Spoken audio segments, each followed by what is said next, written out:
अष्टावक्र कौन थे?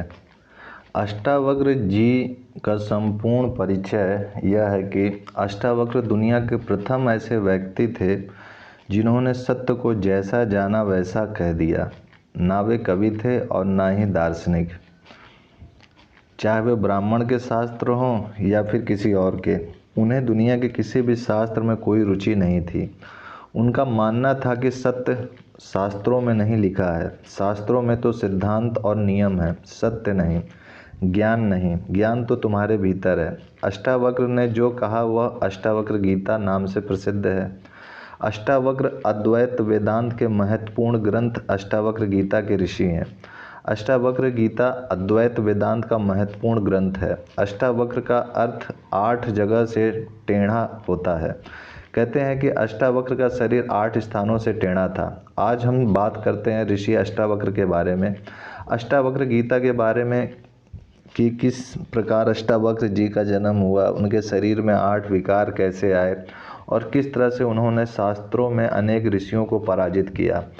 उनका एक एक प्रश्न एवं एक एक उत्तर प्रत्युत्तर बहुत ही गूढ़ एवं सारगर्भित है तथा अपने आप में विलक्षण है। इसके साथ हम यह अंदाज़ा लगा सकते हैं कि हमारे ऋषि मुनि कितने विद्वान थे एवं उनके द्वारा जो शास्त्रार्थ होता था, जो तर्क दिए जाते थे, वे कितने यथार्थ एवं शाश्वत होते थे।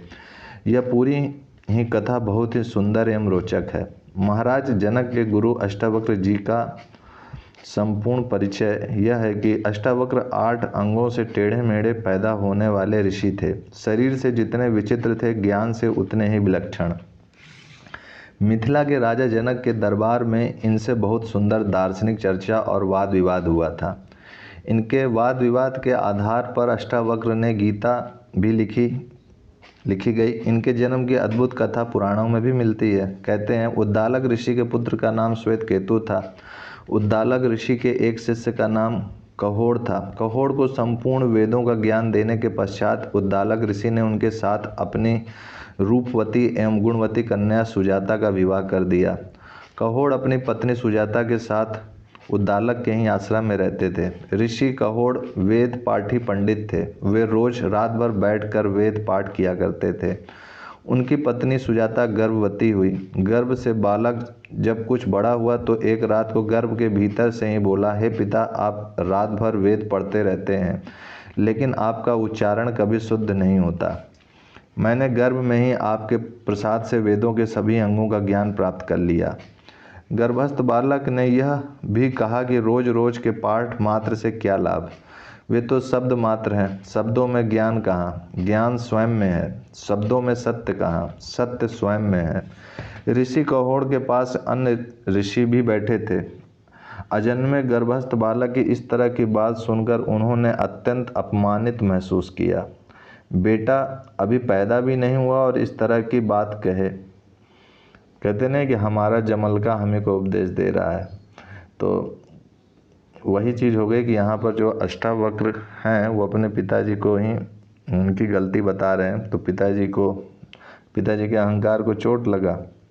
वेद पंडित पिताजी का अहंकार चोट खा गया था। वे क्रोध से आग बबूला हो गए। क्रोध में पिता ने बेटे को अभिशाप दे दिया, हे बालक, तुम गर्भ में रहकर ही मुझसे इस तरह का वक्र वार्तालाप कर रहे हो। मैं तुम्हें शाप देता हूँ कि तुम 8 स्थानों से वक्र होकर अपनी माता के गर्भ से उत्पन्न होगे। कुछ दिनों पश्चात बालक का जन्म हुआ। शाप के अनुसार वह 8 स्थानों पर से ही वक्र था। 8 जगह से कुबेर ऊंट की भांति इर्छे तिरछे, इसलिए उसका नाम अष्टावक्र पड़ा। अष्टावक्र के जन्म के पूर्व ही पिता ऋषि कहोड़ धन अर्जन की आवश्यकतावश राजा जनक के वहाँ गए, जहाँ शास्त्रार्थ का आयोजन था। 1000 गवें राजमहल के द्वार पर खड़ी की गई थीं। उन गवों के सींगों पर सोना मढ़ दिया गया था। उनके गलों में हीरे जवाहरात लटका दिए गए थे। शास्त्रार्थ की शर्त यह थी कि जो विजेता होगा वह इन गवों को हाँक ले जाएगा तथा विजेता हारने वाले को किसी भी तरह से वध कर सकेगा। शास्त्रार्थ राज्य के महापंडित वंदिन से करना होता था। कहते हैं शास्त्रार्थ में ऋषि कहोड़ हार गए, इसलिए विजेता पंडित वंदिन ने उन्हें पानी में डुबाकर मरवा डाला। जब काफ़ी दिनों कर ऋषि कहोड़ आश्रम में लौटकर नहीं आए तो उद्दालक ने उनकी खोज कराई। उनके शिष्य द्वारा ज्ञात हुआ कि कहोड़ को शास्त्रार्थ में पराजित होने के फलस्वरूप वंदिन ने मरवा डाला है। इस तथ्य को बालक अष्टावक्र से छुपा कर रखा गया था। बालक अष्टावक्र अपने नाना उद्दालक को ही अपना पिता जानता था। 12 वर्ष बीत गए। अष्टावक्र तो गर्भ में ही महान पंडित और ज्ञानी हो चुका था। इसके साथ ही उसने अपने नाना उद्दालक के आश्रम में 12 वर्ष तक और अध्ययन किया। तब तो वह ब्रह्मा के समान मेधावी हो चुका था। तभी एक दिन अचानक उसे अपने पिता के बारे में वास्तविक तथ्य की जानकारी हुई। उसे अपनी माता से इस संबंध में पूछा। तब उसकी माँ ने सारा वृत्तांत कह सुनाया। बालक अष्टावक्र को बड़ा आघात लगा। उसने उसी समय माँ से कहा, माँ मुझे आज्ञा दो, मैं अभी जाकर उस दुष्ट को परास्त करता हूँ, तब मैं अपने पिता का बदला अच्छी तरह से लूँगा। माँ ने बालक को बहुत मनाया कि यह इसके लिए घातक होगा। वह अभी बालक है, लेकिन अष्टावक्र नहीं माने। वह अपने मामा श्वेतकेतु को साथ लेकर राजा जनक के नगर की ओर चल दिए। उस समय जनक के यहाँ महायज्ञ हो रहा था। उसमें भाग लेने के लिए देश भर से अनेक पंडित बुलाए गए थे। अष्टावक्र सीधे राजप्रसाद की ओर पहुंच गए, लेकिन द्वारपाल ने अंदर जाने से रोक दिया। उसने कहा कि वृद्ध और चतुर ब्राह्मण ही यज्ञ में जाने के अधिकारी हैं, बालकों को इसके अंदर जाने का अधिकार नहीं है। अष्टावक्र ने अनेक प्रकार से द्वारपाल से वाद विवाद किया। अंत में उन्होंने कहा, द्वारपाल, सिर के बाल सफ़ेद होने से कोई मनुष्य वृद्ध नहीं हो जाता। जो व्यक्ति बालक होकर भी ज्ञानी है, उसे ही देवताओं ने स्थिवर कहा है। अगर ऋषियों के द्वारा स्थापित धर्म के अनुसार विचार करो तो अवस्था से, बाल पकने से, धन से या बंधुओं के अधिक होने से मनुष्य को कोई महत्व नहीं मिलता है। संगोपांग वेद को जानने वाले विद्वान ही महत और वृद्ध हैं। हम तुम्हारे महापंडित वंदिन को देखने आए हैं। हम उस वंदिन को शास्त्रार्थ में परास्त करके विद्वानों को चकित कर देंगे। तब तुम्हें हमारी मेधा के बारे में मालूम होगा। तब कहीं द्वारपाल ने अष्टावक्र को अंदर जाने दिया। अष्टावक्र दरबार में भीतर चले गए। महापंडित भीतर इकट्ठे थे। पंडितों ने उसे देखा। उसका 8 भागों से टेढ़ा मेढ़ा शरीर। वह चलता तो भी लोगों को देखकर हंसी आ जाती। उनका चलना भी बड़ा हास्यास्पद था। सारी सभा अष्टावक्र को देखकर हंसने लगी। अष्टावक्र भी खिलखिलाकर हंसे। जनक को विचित्र लगा। उन्होंने पूछा, और सब हंसते हैं? वह तो मैं समझ गया कि क्यों हंसते हैं, परंतु बालक तुम क्यों हंसते हो? 12 वर्ष के बालक अष्टावक्र ने कहा, मैं इसलिए हंस रहा हूँ कि चमड़े के पारखियों मूर्खों की सभा में सत्य का निर्णय हो रहा है। वाह जनक, क्या तुम्हारी सभा है।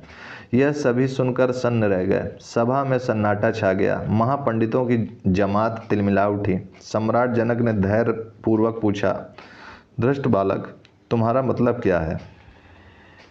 अष्टावक्र जरा भी विचलित नहीं हुआ। उसने जवाब दिया, बड़ी सीधी सी बात है। इनको चमड़ी ही दिखाई पड़ती है मेरी, मैं नहीं दिखाई पड़ता। इनको हाड़ टेढ़ा शरीर दिखाई पड़ता है। ये चमड़ी के पारखी हैं, इसलिए ये चमार हैं।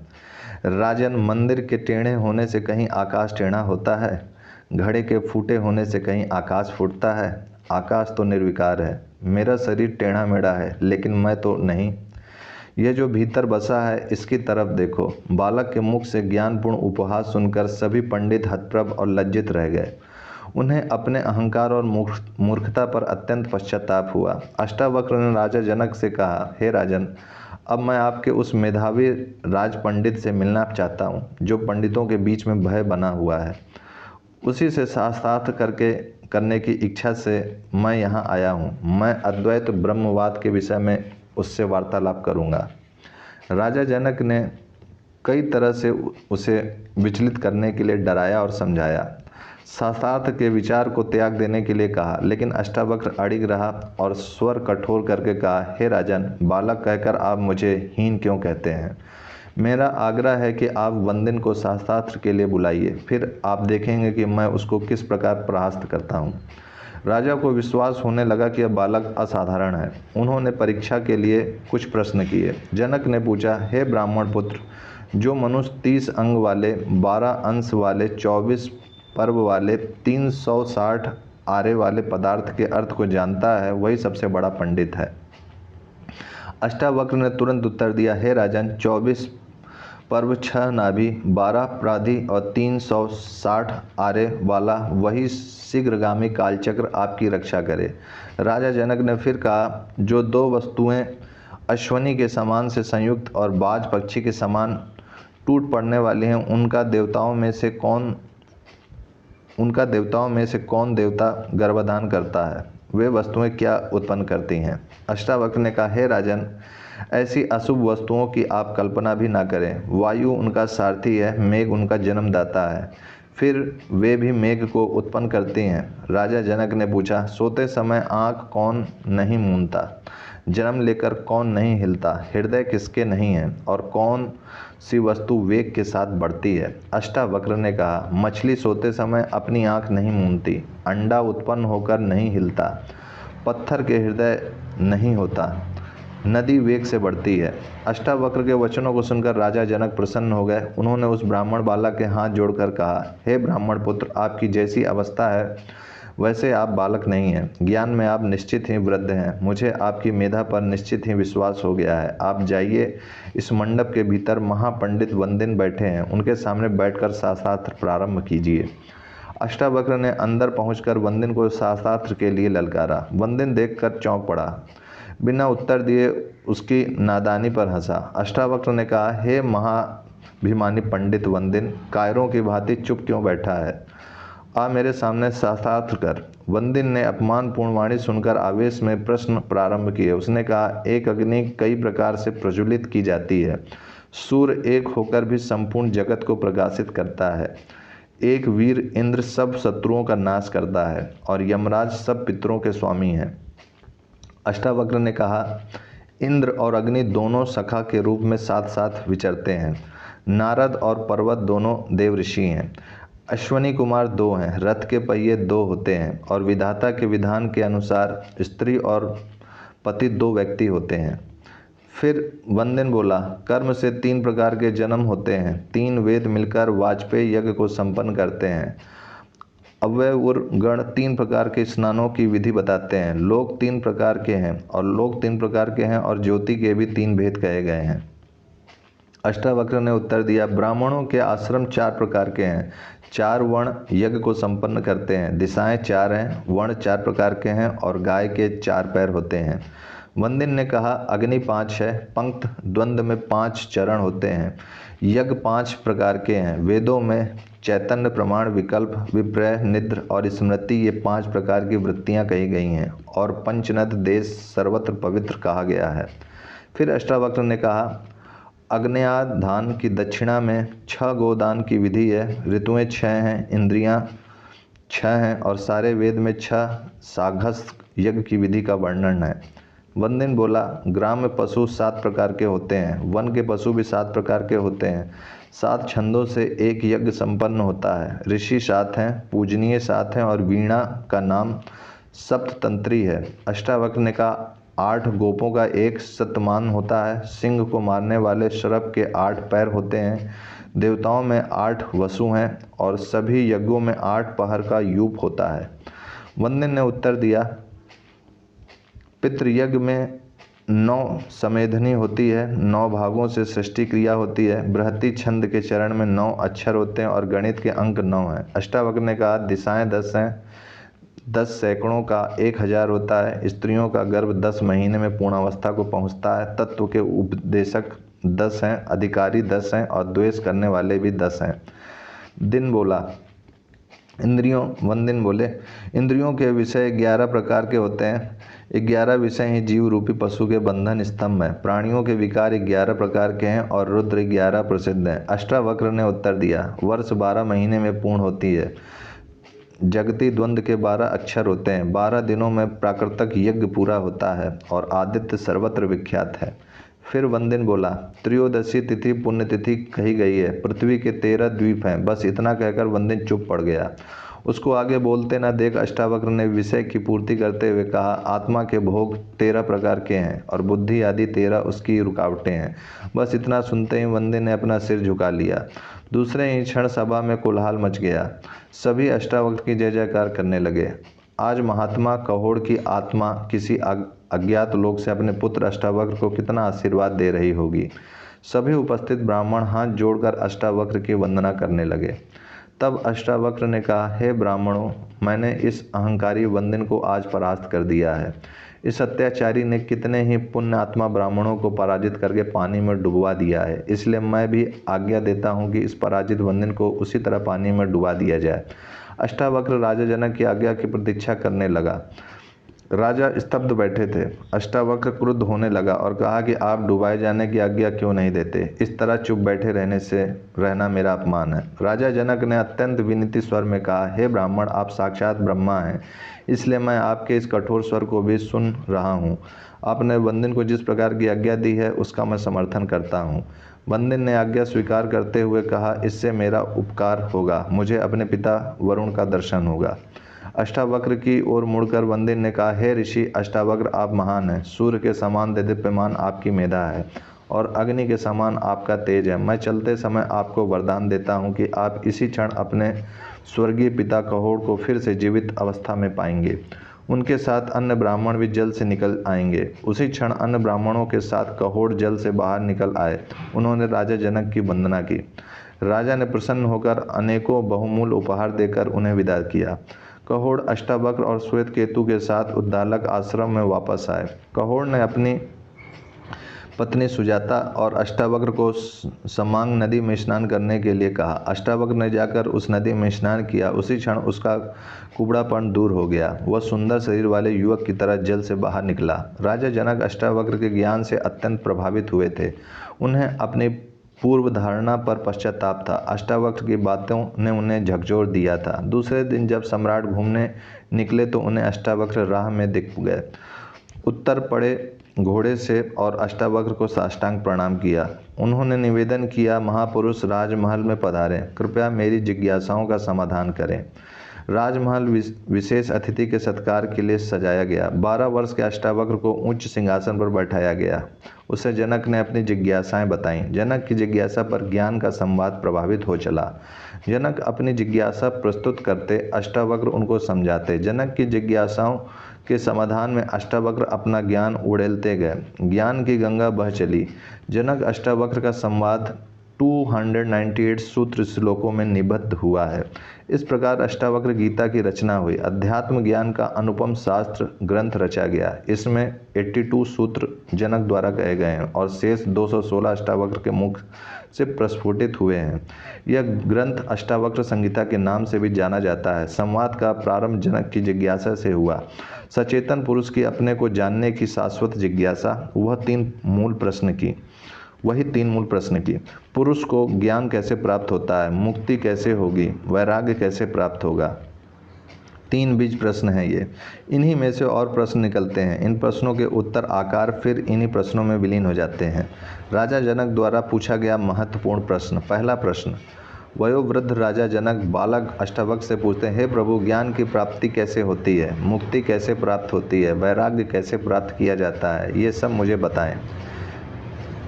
श्री अष्टावक्र उत्तर दिए, यदि आप मुक्ति चाहते हैं तो अपने मन में विषयों वस्तुओं के उपभोग की इच्छा को विष की तरह त्याग दीजिए। क्षमा, सरलता, दया, संतोष तथा सत्य का अमृत की तरह सेवन कीजिए।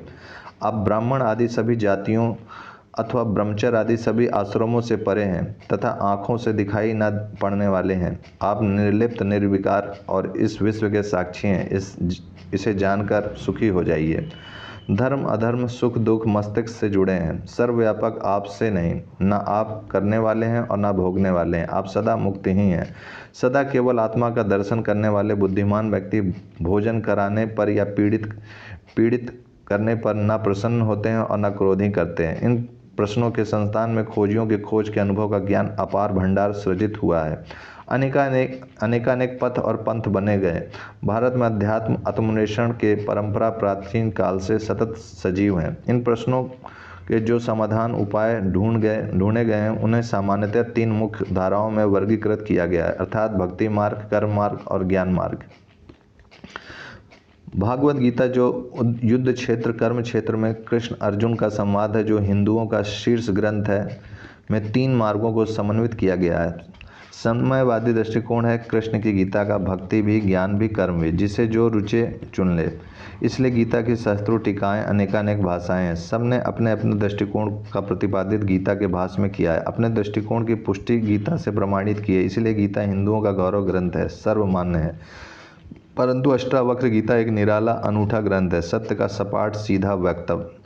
सत्य जैसा है वैसा ही बताया गया है, शब्दों में कोई लाग लपेट नहीं है। इतना सीधा और शुद्धतम वक्तव्य कि इसका कोई दूसरा अर्थ हो ही नहीं सकता। इसमें अपने अपने अर्थ खोजने की गुंजाइश ही नहीं है, जो है वही है, मैं अन्यथा नहीं कहा जा सकता। इसलिए अष्टावक्र गीता के भाष्य नहीं है, विभिन्न व्याख्याएं नहीं है।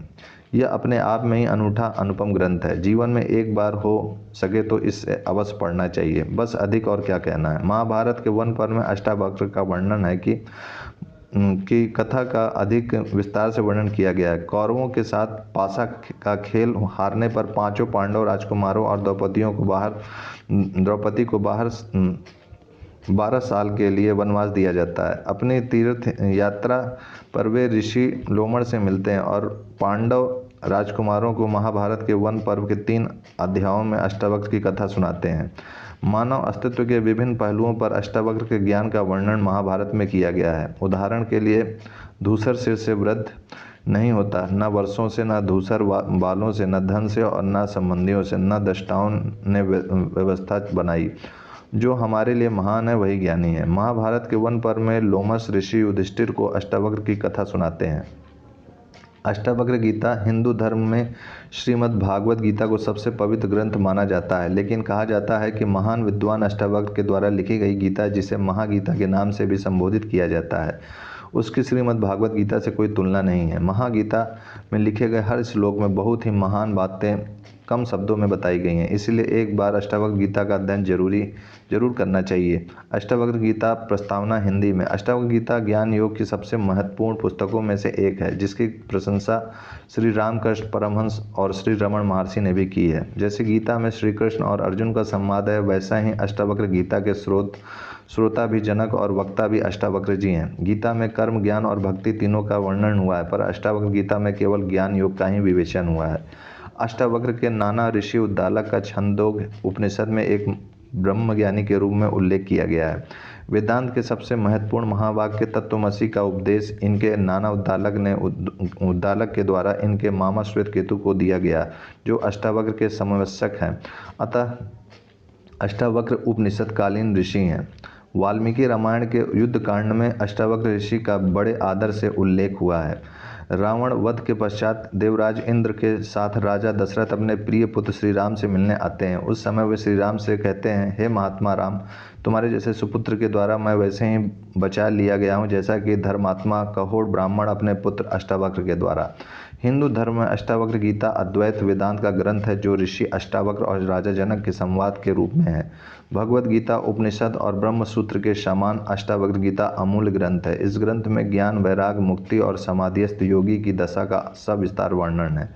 इस पुस्तक के बारे में किंवदंती है कि रामकृष्ण परमहंस ने भी यह पुस्तक नरेंद्र को पढ़ने को कहा था, जिसके पश्चात वे उनके शिष्य बने और कालांतर में स्वामी विवेकानंद के नाम से प्रसिद्ध हुए।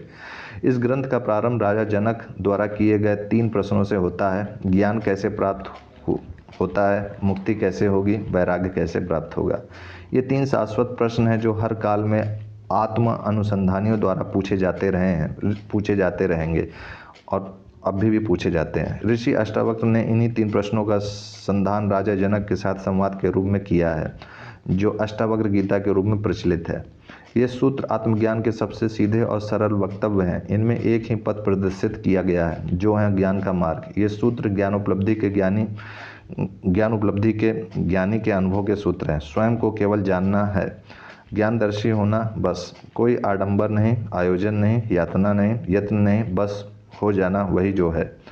इसलिए इन सूत्रों की केवल एक ही व्याख्या हो सकती है। मतांतर का कोई झमेला नहीं है। पांडित्य और पूर्णांग पंथी की कोई गुंजाइश नहीं है।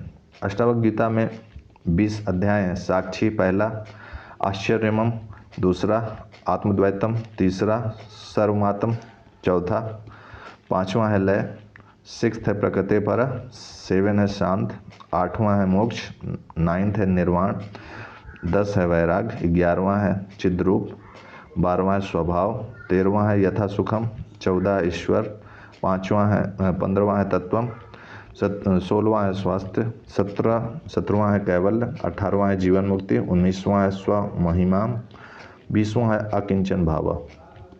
अष्टावक्र जी ने अपने आचरण से जो गीता ज्ञान दिया है उसका सार संदेश यह है कि शरीर नाशवान है तथा शरीर के अंदर विद्यमान चैतन्य ऊर्जा अर्थात आत्मा अमर है। यही बात मन बुद्धि से समझ लेना ही ज्ञान प्राप्ति या आत्मबोध है। आत्मबोध की स्थिति में जगत या संसार से में आकर्षण समाप्त हो जाता है। इसे माया से निवृत्ति कहा जाता है। जीव और परमात्मा के बीच से माया समाप्त होने पर आनंद स्वरूप परमात्मा की अनुभूति होती है।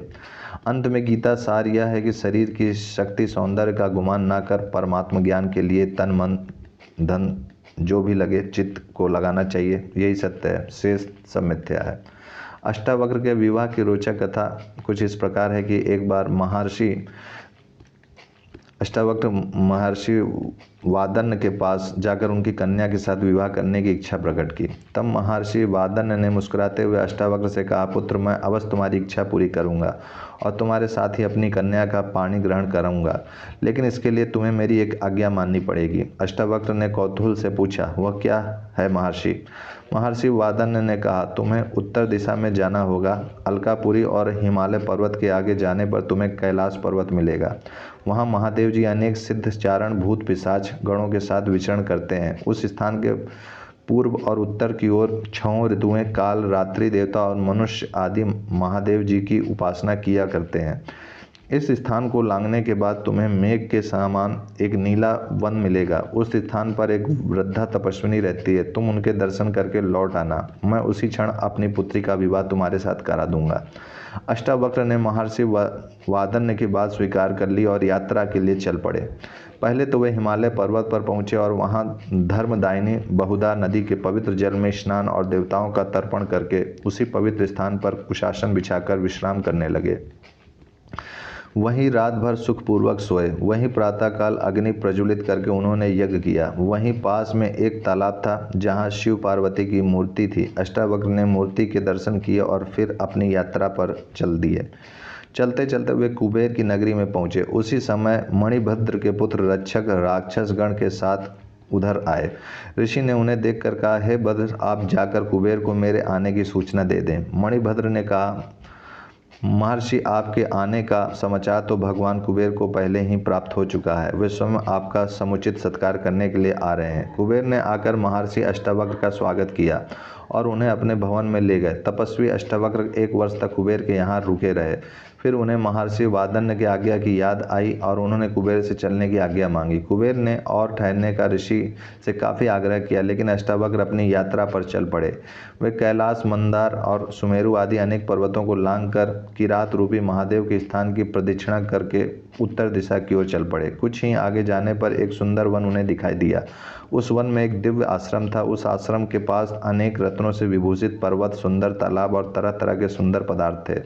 देखने में वह कुबेर की नगरी से भी कहीं अधिक शोभायमान दिख पड़ता था। वहीं अनेक प्रकार के सोने और मणियों के पर्वत दिखाई देते थे, जिन पर सोने के विमान रखे हुए थे। मंदार के फूलों से अलंकृत मंदाकिनी कलकल निनाद करती हुई बह रही थीं। चारों ओर मणियों की जगमगाहट से उस दिव्य वन की कल्पना श्री से ऊंची उठ जाती थी, लेकिन उसकी समता कहीं भी मस्तिष्क खोज नहीं पाता था। अष्टावक्र यह देखकर आश्चर्यचकित से खड़े थे। वे सोच रहे थे कि यहीं ठहरकर आनंद से विचरण करना चाहिए। अब वे अपने लिए एक उपयुक्त स्थान ढूंढने लगे। वह और बढ़कर उन्होंने देखा कि यह तो एक पूरा नगर है। इस नगर के द्वार पर जाकर उन्होंने पुकार कर कहा, मैं अतिथि हूँ। उसी समय द्वार से 7 परम सुंदरी कन्याएं अतिथि के स्वागत के लिए निकल आईं। उन सुंदरियों ने कहा, आइए भगवान पधारिए, हम आपका स्वागत करती हैं। महर्षि एक भव्य प्रसाद के अंदर चले गए और वहां उन्होंने सामने एक वृद्धा बैठी मिली। वह स्वच्छ वस्त्र पहने थी और उसके शरीर पर अनेक तरह के आभूषण थे। महर्षि को देखते ही वह वृद्धा उठकर खड़ी हो गई और उनका समुचित स्वागत करके बैठ गई। महर्षि भी वहीं पास में बैठ गए। उन्होंने उन सुंदर कन्याओं की तरफ बढ़कर कहा, हे कन्याओं, तुम में से जो बुद्धिमती और धैर्यवती हो वही यहाँ रहे, बाकी सब यहाँ से चली जाएं। एक को छोड़कर सभी कन्याएं वहाँ से चली गईं। वृद्धा वहीं बैठी रही। रात होने पर महर्षि के लिए एक स्वस्थ शैया की व्यवस्था कर दी गई। जब महर्षि सोने लगे तो उन्होंने उस वृद्धा से भी जाकर अपनी शैया पर सोने के लिए कहा। उनके कहने पर वृद्धा अपनी शैया पर जाकर लेट गई। रात्रि का एक ही पहर बीता होगा कि वृद्धा जाड़े का बहाना करते हुए कांपती हुई महर्षि की शैया पर आ लेटी और कामातुर होकर अष्टावक्र के शरीर का आलिंगन करने लगी। यह देखकर महर्षि काष्ठ के समान कठोर और निर्विकार पड़े रहे। अष्टावक्र को इस तरह अविचलित देखकर वृद्धा ने कहा, हे भगवान, पुरुष के शरीर का स्पर्श करने मात्र से ही स्त्री के अंग अंग में कामोदग्नि हो जाग उठती है। स्त्री उस समय किसी तरह अपने मन को अपने वश में नहीं रख सकती, यही उसका स्वभाव है। इसलिए आपके शरीर से स्पर्श के कारण मैं काम पीड़ा में जल रही हूँ। अब आप मेरे साथ रमण करके मेरी इच्छा को पूर्ण कीजिए। हे ऋषि, मैं जीवन भर आपकी कृतज्ञ रहूँगी। यह आपकी तपस्या का अभीष्ट फल है। मेरी यह सारी संपत्ति आपकी ही है। आप यहीं पर मेरे पास रहिए। देखिए, हम यहाँ लौकिक और अलौकिक अनेक प्रकार के सुख भोगते हुए रहेंगे। हे नाथ, अब इस तरह मेरा तिरस्कार न कीजिए, क्योंकि इससे मेरी आत्मा को बड़ा कष्ट पहुँचेगा।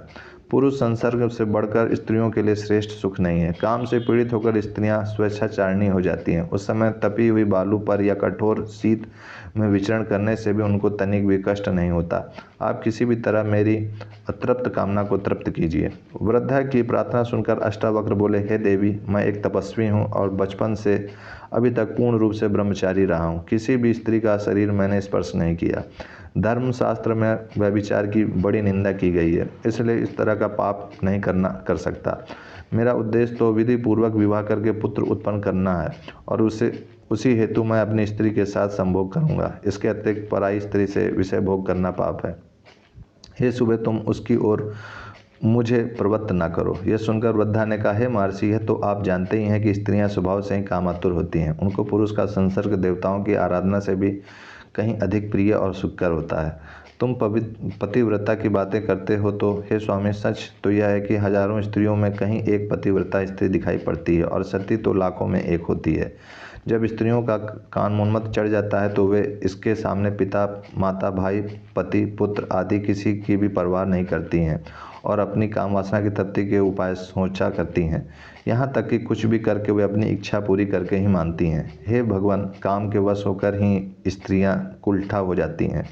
वृद्धा की बात सुनकर अष्टावक्र मन ही मन धिक्कार रहे थे, लेकिन फिर भी अपने को दृढ़ रखकर उन्होंने अविचलित भाव से उत्तर दिया, हे देवी, मनुष्य जिस विषय का स्वाद जानता है उसी के लिए उसकी तीव्र इच्छा होती है। मैं तो विषय भोग जानता ही नहीं, फिर मैं किसी भी हालत में तुम्हारी इच्छा पूरी नहीं कर सकता। वृद्धा ने कहा, यह न कहे नाथ, आप यहाँ कुछ दिन ठहरिए, तब अपने आप ही आपको संभोग सुख का स्वाद मिल जाएगा। तब मैं और आप पूर्ण सुख के साथ रहा करेंगे। इस पर अष्टावक्र ने कहा, हे देवी, जो तुम कह रही हो वह संभव नहीं है। यह कहने के पश्चात महर्षि अष्टावक्र सोचने लगे कि यह वृद्धा इस तरह काम से पीड़ित क्यों है। तभी उनके हृदय में संशय जागा कि हो सकता है कि यह कुछ समय पूर्व इस प्रसादा की अधिष्ठात्री देवी कोई युवती हो और किसी शाप के कारण इस तरह कुरूप वृद्ध हो गई हो। यह संशय पैदा होते ही उन्होंने उसकी कुरूपता और वृद्धा अवस्था का कारण पूछना चाहा, लेकिन उचित ना समझ नहीं पूछा। एक दिन बीत गया। संध्या होने पर वृद्धा ने आकर कहा, हे महर्षि, वह देखिए सूर्य अस्त हो रहा है, अब आपकी क्या आज्ञा है। अष्टावक्र ने कहा, हे सुबह, स्नान करके मैं संध्या वंदना करूँगा। वृद्धा ने जल का प्रबंध किया। महर्षि स्नान कर चुके। इसके बाद वृद्धा ने पूछा, हे भगवान, अब मैं क्या करूं? अष्टावक्र कुछ भी उत्तर नहीं दे पाए और चिंता मग्न होकर सोचने लगे। इस बीच उत्तर की प्रतीक्षा न करते हुए वृद्धा उठी और अंदर से एक थाल में सजाकर स्वादिष्ट भोजन ले आई। महर्षि भोजन करने लगे। फिर भोजन करते करते उन्हें पूरा दिन बीत गया। रात्रि आई। वृद्ध ने अलग अलग पलंग बिछवा दिए। महर्षि जाकर अपने पलंग पर लेट गए और कुछ देर बाद उनको नींद आ गई। आधी रात्रि के समय वृद्धा फिर संभोग की इच्छा रखते हुए उनके पलंग पर आ गई। महर्षि सहसा जाग कर कहने लगे, हे देवी, तुम व्यर्थ प्रयत्न न करो, पर स्त्री के साथ संभोग के लिए मेरा हृदय गवाही नहीं देता। यह कार्य मुझे धर्म विरुद्ध लगता है, इसलिए इसे त्याज समझकर मैं इसमें कदापि प्रवृत्त नहीं होऊंगा। इस पर वृद्धा कहने लगी, हे भगवान, आपकी शंका निर्मूल है। मैं स्वाधीन स्त्री हूँ। माता पिता या पति किसी का भी मेरे ऊपर अधिकार नहीं है। मेरे साथ सहवास करने से आपको पर स्त्री गमन का दोष क्यों लगेगा? अष्टावक्र वृद्धा के तर्क पर पूर्ण दृढ़ता के साथ कहा, हे देवी, तुम्हारा यह कहना कि तुम स्वाधीन हो, निराधार हो, प्रजापति ने कहा है कि स्त्री जाति कभी स्वाधीन नहीं हो सकती। वृद्धा ने कौतूहलवश पूछा, क्यों? अष्टावक्र ने कहा, हे सुबह, प्रजापति ने कहा है कि लोक में कोई भी स्त्री स्वाधीन नहीं है। बाल्यावस्था में पिता, यौवन अवस्था में पति और वृद्धावस्था में पुत्र स्त्रियों की रक्षा करते हैं, इसलिए वे इन्हीं के अधीन रहती हैं। फिर बताओ तुम किस प्रकार स्वतंत्र हो? अष्टावक्र के तर्क के साथ किसी तरह न उलझते हुए वृद्धा ने दूसरा पैंतरा लेकर कहना प्रारंभ किया, हे देव, मैं इस समय काम से पीड़िता हूँ और आपके साथ संभोग की कामना करती हूँ। वृद्धा के इतना कह देने पर अष्टावक्र अडिग रहे और उसी दृढ़ता के साथ कहने लगे, हे सुबह, साधारणतया मनुष्य काम, क्रोध आदि दोषों के वशीभूत होकर इस संसार में कितने ही जघन्य पाप करता है, लेकिन मैंने कठोर संयम से अपने मन को अपने वश में कर लिया है। तुम किसी भी तरह उसको विचलित नहीं कर पाओगी, इसलिए तुम्हारा इस तरह आग्रह करना व्यर्थ है। जाओ, अपने पलंग पर चली जाओ। अब तो वृद्धा को गहरा धक्का लगा, लेकिन फिर भी उसने धैर्य नहीं छोड़ा और फिर वह आशा लेकर अष्टावक्र से बोली, हे महर्षि, यदि आप मुझे पर स्त्री समझते हैं और इसी कारण पाप समझकर संभोग करते हुए डरते हैं, तो मुझे अपनी स्त्री बना लीजिए।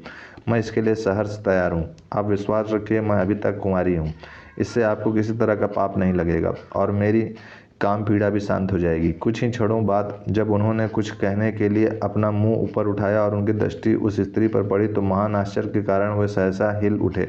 वह वृद्धा अब एक 16 वर्ष की अत्यंत सुंदरी कन्या का रूप धारण करके सामने बैठी मुस्कुरा रही थी। अष्टावक्र ने अधीर होकर पूछा, हे देवी, ये तुम्हारा कैसा रूप? मेरी समझ में कुछ भी नहीं आ रहा है कि तुम कौन हो। मैं तुम्हारा परिचय प्राप्त करने के लिए लालायित हूँ। बताओ कल्याणी, तुम कौन हो? उस कन्या ने मुस्कुराते हुए ही कहा, हे महर्षि अष्टावक्र, स्वर्ग, मृत्यु आदि सभी लोगों के स्त्री पुरुषों में विषय वासना पाई जाती है। मैं पर स्त्री गमन के लिए आपके मन को विचलित करके आपकी परीक्षा ले रही थी, लेकिन आपने कठोर संयम के कारण आपने धर्म की मर्यादा को नहीं छोड़ा, इसलिए मेरा विश्वास है कि जीवन में आप कभी किसी प्रकार का कष्ट नहीं भोगेंगे। मैं उत्तर दिशा हूँ। स्त्रियों के चपल स्वभाव का प्रदर्शन करने के लिए ही मैंने यह वृद्धा का रूप रखा था। इससे आप यहाँ यह जान लीजिए भगवान की इस संसार में वृद्धावस्था को प्राप्त स्त्री पुरुषों को भी काम सताता है। मुझे प्रसन्नता है कि आपने स्त्री की कितनी भी चंचलता देखकर अपने ब्रह्मचर्य व्रत को नहीं छोड़ा, इसलिए ब्रह्मा आदि और इंद्र आदि देवता आप पर अत्यंत प्रसन्न हैं। जिस काम के लिए महात्मा वादन्य ने आपको यहाँ भेजा वह अवश्य पूरा होगा। महर्षि की कन्या से आपका अवश्य विवाह होगा और वह कन्या पुत्रवती भी होगी। अष्टावक्र यह सुनकर अत्यंत प्रसन्न हुए और उस देवी से चलने की आज्ञा मांगने लगे। उत्तर दिशा ने आदर के साथ अष्टावक्र को विदा कर दिया। जब वे लौटकर महर्षि वादन्य के पास आए तो उन्होंने उनसे उनकी यात्रा का सारा वृत्तांत पूछा और फिर अपने मन में पूर्णतः संतुष्ट होते हुए अपनी कन्या का पाणी ग्रहण उनके साथ कर दिया है। अब इतना तो पर्याप्त है अष्टावक्र के बारे में, और भी बहुत कुछ है अष्टावक्र के बारे में हमारे पुराणों में। समझ रहे हैं आनंद जी? हाँ, बस इतना जानकारी हो गई है। अच्छा, तो अष्टावक्र गीता को कैसे समझा जाए? अष्टावक्र गीता को अगर आपको समझना है तो अष्टावक्र के जैसे आचरण थे वैसे आपको भी अपने आचरण करने पड़ेंगे, या फिर जनक की तरह आपको, जैसे जनक की जिज्ञासा थी अपने आप को जानने की, संसार क्या है, वैराग्य कैसे होता है, अपने आप को कैसे जाने। जब ये आपके अंदर भी इच्छा दृढ़ता से प्राप्त होगी तब आप अष्टावक्र गीता को अच्छी तरह समझ पाएंगे। ऐसे तो अभी सुनेंगे उससे भी फ़ायदा तो होगा ही, लेकिन सुनने मात्र से जो बोध अष्टावक्र को हुआ था वह होना मुश्किल है आपको, क्योंकि जो अष्टावक्र ने तपस्या की है, संयम किया है, वो हम लोगों ने तो किया नहीं है। तो हम लोगों ने किया नहीं है तो अष्टावक्र के अनुभव को हम लोग कैसे पा पाएंगे? तो अष्टावक्र के अनुभव को पाने के लिए संयम तो जीवन में होना ही चाहिए। सारी इंद्रियों को वश में होना ही चाहिए, आपकी सारी इंद्रियां वश में होनी चाहिए। एक तरीके से जितेंद्रिय होना चाहिए। बिना जितेंद्रिय हुए अष्टावक्र गीता आप समझ ही नहीं पाओगे। और ब्रह्मचर्य का पालन तो इसमें अनिवार्य है बहुत। इंद्रिय संयम, जितेंद्रियता में ब्रह्मचर्य का पालन तो आ ही गया। तो अष्टावक्र एक ऐसी गीता है जो एकदम शॉर्ट मार्ग है आत्मज्ञान पाने का। अगर कोई साधक ईमानदारी से जो है साधना करता है, ईमानदारी से जो है व्रत उपवास रखता है और अपनी इंद्रियों को संयमित रखता है, प्राणायाम जप करके अपने प्राणों को भी वश में रखने का प्रयास करता है और अष्टावक्र गीता को डेली पढ़ता या सुनता है, और पढ़ने सुनने के बाद ज्ञान का अभिमान का भी त्याग कर देता है और हृदय में महादेव की भक्ति रखे, महादेव से डेली प्रार्थना करे कि हे महादेव, जैसे आप अपने ज्ञान समाधि में सदा सर्वदा स्थित रहते हैं, वैसे आपका यह भक्त को भी आत्मज्ञान का बोध कराइए। मैं कौन हूँ, कितने जन्मों से मैं क्या क्या बन के भटका हूँ, मुझे भी आत्मबोध कराइए। तो जब ऐसा आपके हृदय में जिज्ञासा उठेगी तो आप भी अष्टावक्र के बोध को अपने हृदय में धारण कर पाएंगे। तो अष्टावक्र वास्तव में माँ के पेट में गर्भ में ही आत्मज्ञान को उपलब्ध हो चुके थे और पूर्व जन्म की उनकी साधना तो रही होगी, और पिता जो है डेली रात को दिन में यज्ञ हवन वेदों का पाठ करते ही थे, तो वो माँ के गर्भ में ही सुनते थे और सुनते सुनते ही उनको आत्मबोध हो गया। तो अष्टावक्र के विषय में जितना बोलना, अपने वाणी को ही छोटा करना है। अष्टावक्र वास्तव में महान थे, महान है, महान ही रहेंगे। तो आपका प्रश्न पूरा हो गया ना आनंद जी। अष्टावक्र का जीवन परिचय, कौन थे, क्या थे, कैसे उनको बोध हुआ, क्या ये सब, अष्टावक्र की गीता को कैसे समझा जाए, अष्टावक्र गीता को कैसे समझा ये भी बता दिया। तो बिना महादेव के आशीर्वाद के अष्टावक्र की गीता को समझना, महादेव का आशीर्वाद कह लो या आत्मज्ञानी संत हो, वो भी महादेव के ही स्वरूप हैं। बिना उनके आशीर्वाद के अष्टावक्र गीता को नहीं समझा जा सकता है। हाँ, कोई पढ़ ले और कुछ दो चार डींगे मार दे, वो बात अलग की है, लेकिन अष्टावक्र गीता को समझना इतना आसान नहीं है। मैं भी 8-10 बार, न जाने कितनी बार पढ़ चुका हूँ, तो थोड़ा थोड़ा बस समझ पाता हूँ। तो अष्टावक्र गीता को समझना इतना आसान नहीं है। अब चाहोगे कि भोग विलास में मस्ती करें, स्वादिष्ट व्यंजन खाते पीते रहें, भाड़ में जाए व्रत उपवास, भाड़ में जाए सब कुछ, पैसा पैसा कमाते रहें और भोग विलास में मस्त रहें, गर्लफ्रेंड बॉयफ्रेंड करते रहें और सोच रहे हो कि अष्टावक्र गीता हमें आ जाएगा, कैसे आएगा? जब तक अष्टावक्र जैसा जीवन नहीं जियोगे, अष्टावक्र गीता कैसे आएगा समझ में, बताओ? नहीं आ पाएगा। अब हनुमान जी को देखो, हनुमान जी को आत्मबोध राम जी की कृपा से हुआ था, तो राम जी की सेवा उन्होंने की, जबकि हनुमान जी के पास अष्ट सिद्धि नौ निधि ना जाने क्या क्या थी, लेकिन फिर भी उन्होंने अष्ट सिद्धि नौ निधि का कभी घमंड नहीं किया। उन्होंने राम जी की सेवा की और आत्मज्ञान राम जी की कृपा से हनुमान जी को हुआ। तो अब हनुमान जी जैसा संयम हो, हनुमान जी जैसे ब्रह्मचर्य का पालन करते थे, हनुमान जी जैसे सेवा करते थे अपने राम की, वैसे ही अगर कोई आत्मज्ञानी संत हो, उसकी आप अगर सेवा करोगे, हम आपको भी हो सकता है आत्मबोध। जैसे कि हमारे अगर आप को कोई संत नहीं मिल रहा है, तो आप अपने इष्ट देव से, आराध्य देव से प्रार्थना कीजिए, वो आपको सच्चे गुरु तक पहुंचाएंगे। तो लगे रहना पड़ेगा, तभी तो होगा। तभी तो मनुष्य जन्म मिला है, तो केवल खाओ पियो हगो मुँह तो इसी के लिए तो नहीं हुआ है ना कि बस यही काम करते रहो।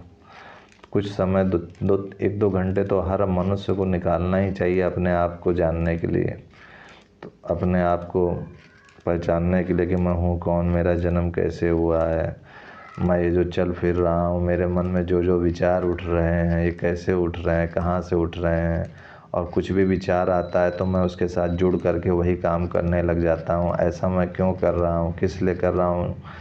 और कोई भी कुछ भी जैसे कि समानता देखते होगे कि जैसे कोई टीवी सीरियल चल रहा है, फिर एकाएक ब्रेक आ जाता है और ब्रेक में आता है कि फलाना चीज़ बहुत अच्छी है, कोई डेटॉल का प्रचार कर रहा है या कोई किसी भी चीज़ का प्रचार कर रहा है, तो तुरंत मन में आता है कि ये ले लें, वो ले लें।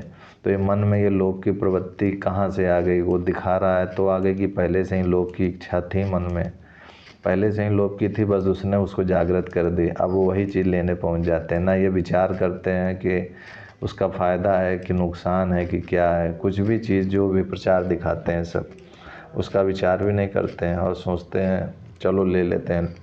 और फिर लेने के बाद पता चलता है कि पैसा भी डूब गया, पैसा भी बर्बाद हो गया और नुकसान भी शरीर को हुआ।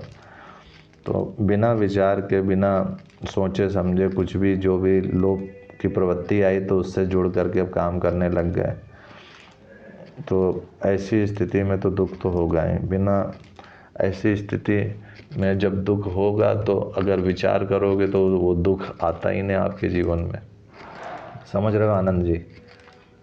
तो उसको विचार तो करना पड़ेगा ना अपने को, हम कि ये जो काम कर रहे हैं हम लोग सही कर रहे हैं कि गलत। समझ रहे हो मित्र? हाँ ठीक है, आप जैसे कोई सामान ले रहे हो, ठीक है लो, लेकिन उसमें विचार तो करो कि हमारे लिए ज़रूरतमंद की चीज़ है कि फालतू ही हम खरीद के ले जा रहे हैं। भाई अगर आप जो है 3-4 पैंट और 3-4 शर्ट में आपका काम हो जाता है तो ज़रूरी है कि आप 20 पैंट खरीदो, 20 शर्ट खरीद के रखो। और आपका 1 जूता 2 जूता से काम हो जा रहा है तो ज़रूरी है कि 10 जूता खरीद के रखो। किसको स्टाइलबाजी दिखाने में पड़े हो। तो बस दूसरों को दिखाने की इच्छा आई कि गए काम से। अब तो दूसरों को दिखाने की इच्छा में आधा पैसा ऐसे ही बर्बाद हो जाता है कि दूसरे हमें कुछ समझे कि हम भी कुछ हैं। तो कहाँ से अब ये सब जब इच्छा रहेगी तो कहाँ से जो है अष्टावक्र जी को समझ पाओगे।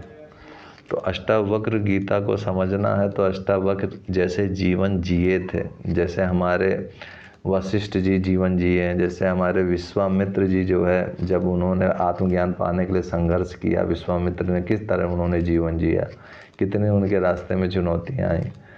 वैसे ही जब वैसा हमारे ऋषि मुनियों की तरह जब हमारा जीवन शैली होगा तो ही जो है होगा। सुबह उठते ही चाय कॉफ़ी, सुबह उठ ही रहे हैं 7 बजे, सूर्यदेव उग गए हैं, सूर्यदेव के उगने के बाद हम लोग उठ रहे हैं 7 बजे 8 बजे, फिर चाय पी रहे हैं, कॉफ़ी पी रहे हैं, फिर जा रहे हैं संडास के लिए, फिर आराम से आ रहे हैं, फिर जो है बना रही है माँ खाना, बहन खाना बना रही है, फिर खा रहे हैं, फिर खाने के बाद फिर फिल्मी दुनिया फिल्म देख रहे हैं, इसी में अपना समय बर्बाद कर दे रहे हैं। तो कहाँ से अष्टावक्र जी को समझ पाओगे। तुम्हारी जीवन शैली देखो पूरी भोगियों जैसी है, भोगियों जैसी है। खाना पीना हगना मूतना सोना, खाना पीना हगना मूतना सोना, यही तो है जीवन शैली। और ऋषि मुनियों की जीवन शैली देखो तो कुछ मेल है कहीं से। जब मेल ही नहीं है तो कैसे जो अनुभव हमारे ऋषि मुनियों को हुआ है, जो अष्टावक्र जी को अनुभव हुआ है, वो कैसे हम लोगों को अनुभव हो सकता है बताओ। हो पाएगा नहीं ना। तो कॉमन सेंस की बात है ना कि हमें वैसा जीवन जीना पड़ेगा, केवल मुंह से नहीं, अपने जीवन में जो जैसे वो जीते थे जैसे वैसे हमें भी वैसा आचरण करना पड़ेगा, तभी अष्टावक्र गीता पूर्णतः समझा जा सकता है। या फिर अपने इष्ट से, अपने आराध्य से इतना अधिक प्रेम हो, अपने जो भी तुम्हारे इष्ट देव हैं, कौन है, अच्छा महादेव, तो महादेव से आपका महादेव से आप जितना अधिक प्रेम करोगे तो उन्हीं की कृपा प्रसाद से आपको रास्ता भी मिलेगा। और महादेव के आशीर्वाद के बिना तो कभी किसी को आत्मज्ञान हो भी नहीं सकता है। महादेव की जो निष्कपट भक्ति करेगा उसी को आत्मज्ञान भी उपलब्ध होगा, इसमें संदेह नहीं है। महादेव की निष्कपट भक्ति करनी चाहिए, तो उससे जो है वो सच्चे गुरु तक पहुंचा देते हैं, जिससे कि आपका जो आपको उनकी जिज्ञासा है वो शांत हो सके।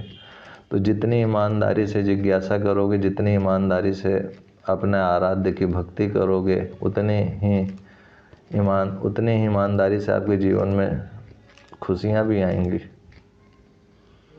तो अष्टावक्र गीता में की पुस्तक खरीद के पढ़ना ही चाहिए। मैंने प्लेलिस्ट में भी बनाया है, उसको सुनना। मैं भी सुनता हूँ, जो भी मैं बोलता हूँ अपना भी मैं भी सुनता हूँ। कोई ऐसा नहीं है कि मैं कहीं का बहुत बड़ा ज्ञानी हूँ, मैं भी उसको पढ़ता हूँ। मुझे भी अष्टावक्र पूर्णता नहीं समझ में आता, प्रयास करता हूँ, लगा हूँ, प्रयास जारी है। आज नहीं तो कल महादेव के आशीर्वाद से समझ सकेंगे अष्टावक्र को। प्रयास जारी है, उसमें क्या है, हिम्मत नहीं हारना चाहिए, प्रयास तो करते ही रहना चाहिए मनुष्य को उसमें, है कि नहीं? क्या कहते हो? बताओ, सही बात है कि नहीं? है कि नहीं यार? अच्छा ठीक है।